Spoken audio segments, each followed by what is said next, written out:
Start.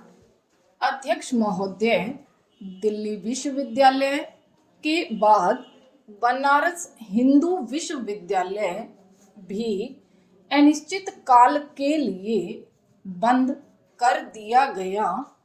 शिक्षा मंत्री ने संसद के दोनों सदनों को सूचित किया कि सरकार धमकियों और आंदोलनों के आगे घुटने नहीं टेकेगी।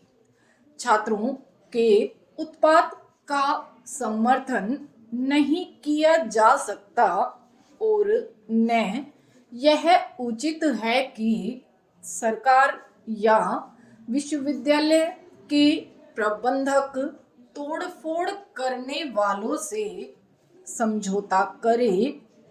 लेकिन यह भी सही है कि छात्रों में जो देशव्यापी अशांति फैल रही है उसे पुलिस तरीकों से शांत नहीं किया जा सकता। छात्रों को उनके राजनीतिक विचारों के लिए दंडित करने का तरीका गलत है और विश्वविद्यालय के अधिकारी इस तरह सफल नहीं हो सकते। कम्युनिस्ट नियंत्रित विद्यार्थी संघ या कांग्रेस द्वारा चलाई जा रही छात्र संस्थाएं ही सही हैं और अन्य किसी राजनीतिक पार्टी को विश्वविद्यालय के अहाते में घुसने का अधिकार नहीं। यह विचार तानाशाही का सबसे प्रबल संकेत है और इसका विरोध होना स्वाभाविक है।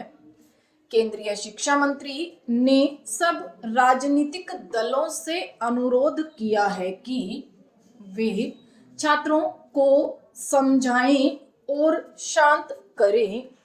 इस अपील पर ध्यान दिया जाना चाहिए, लेकिन छात्रों की समस्या पर विभिन्न राजनीतिक दलों के नेता जिस तरह के विचार व्यक्त कर रहे हैं या समस्या को हल करने के लिए जो कदम उठाए जा रहे हैं उनके बारे में सबसे दुर्भाग्यपूर्ण स्थिति यह है कि उनको न चाहते हुए भी राजनीतिक कलंक लग गया है और इस प्रक्रिया को शांत कर सकना या गलत सिद्ध कर पाना कठिन हो रहा है कि राजनीतिक दल अपनी लड़ाई विश्वविद्यालय के अहाते में लड़ रहे हैं। छात्र आंदोलन पिछले कई वर्षों से जिस तरह चल रहा है और एक दल अपने पैर जमाने की जिस तरह कोशिश कर रहा है और इन प्रयत्नों के परिणाम स्वरूप जो टकराव हो रहे हैं, विश्वविद्यालय के प्रबंधकों को उनकी समझकर समस्या का हल निकालना होगा। लेकिन ऐसा नहीं हो रहा। राजनीति अब छात्रों तक ही सीमित नहीं बल्कि अध्यापकों में भी फैल रही है।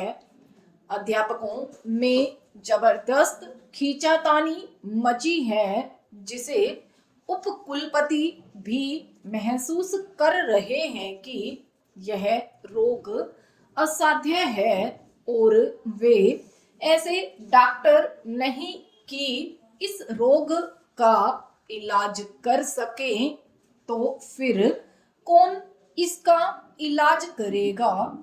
मेरे विचार में अगर विद्यार्थियों की न्यायोचित मांगों को शीघ्र मान लिया जाए और विश्वविद्यालय के मामलों में राजनीतिक हस्तक्षेप न हो तो ऐसी स्थिति पैदा नहीं होगी जिसकी वजह से सरकार को अथवा विश्वविद्यालय के अधिकारियों को कठिनाई का सामना करना पड़े।